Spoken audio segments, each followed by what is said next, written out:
warahmatullahi wabarakatuh. Shalom, Om Swastiastu, Namo Buddhaya, Salam Kebajikan. Hello guys, let me introduce myself. My name is Maulidia Sapitri from class 1B. My hobby is swimming and singing. My school of origin SMAN 13 Palembang. The reason I entered nursing was because I want to learn a lot about medicine and because the job prospect in the nursing are very broad. The famous thing where I live is the Ampera icon and its typical food, namely pempek. So now I want to tell you guys about kedudukan bahasa Indonesia yang menyebar luas di negara Jepang.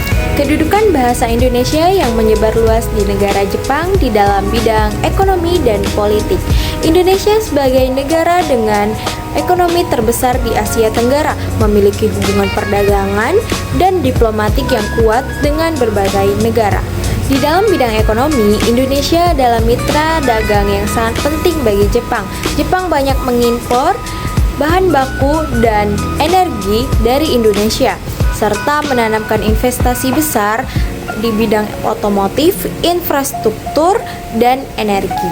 Sedangkan di dalam bidang politik, Indonesia sebagai mitra strategis utama Jepang di Asia Tenggara. Kedua negara bekerja sama dalam bidang pertahanan, keamanan maritim, serta menjaga stabilitas kawasan Indo-Pasifik.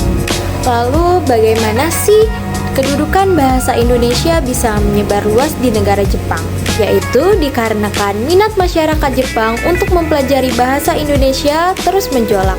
Tidak hanya di kota-kota metropolitan seperti Tokyo dan Osaka, tetapi juga di kota-kota kecil seperti Takamatsu, di ibu kota prefektur Kagawa yang terletak sekitar 700 km dari Tokyo atau Pulau Shikoku. Pada tahun 2023, secara resmi dimulai kelas bahasa Indonesia untuk pemula yang diselenggarakan oleh Kantor Atase Pendidikan dan Kebudayaan atau Adikbud, Kedutaan Besar Republik Indonesia KBRI di Tokyo.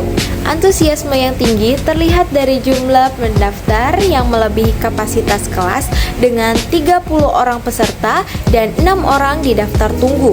Peserta kursus berasal dari berbagai usia, mulai dari generasi muda hingga lansia, yang semuanya menunjukkan ketertarikan yang besar untuk belajar bahasa Indonesia. Hal ini mencerminkan kesadaran akan pentingnya bahasa Indonesia sebagai alat komunikasi yang strategis di era globalisasi. Peningkatan minat ini bukan tanpa alasan yang jelas. Bahasa Indonesia membuka akses ke pasar Asia Tenggara yang dinamis, memperkuat kerjasama ekonomi dan budaya, serta memungkinkan pertukaran ilmu pengetahuan dan teknologi yang lebih luas. Selain itu, belajar bahasa Indonesia juga merupakan langkah yang strategis bagi mereka yang tertarik dalam sektor pariwisata, pendidikan, dan diplomasi antara berbagai negara. Mungkin sekian penjelasan saya kenapa kedudukan bahasa Indonesia menyebar luas di negara Jepang.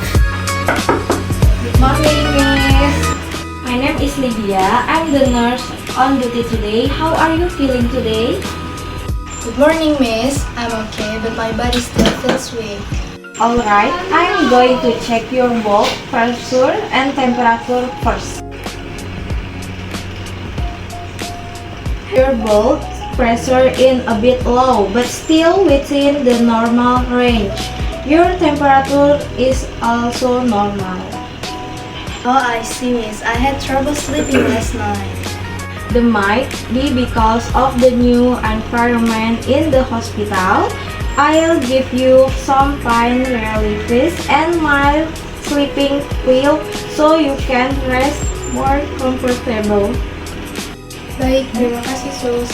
Sama-sama, apakah ada keluhan lain atau ada yang ingin ditanyakan?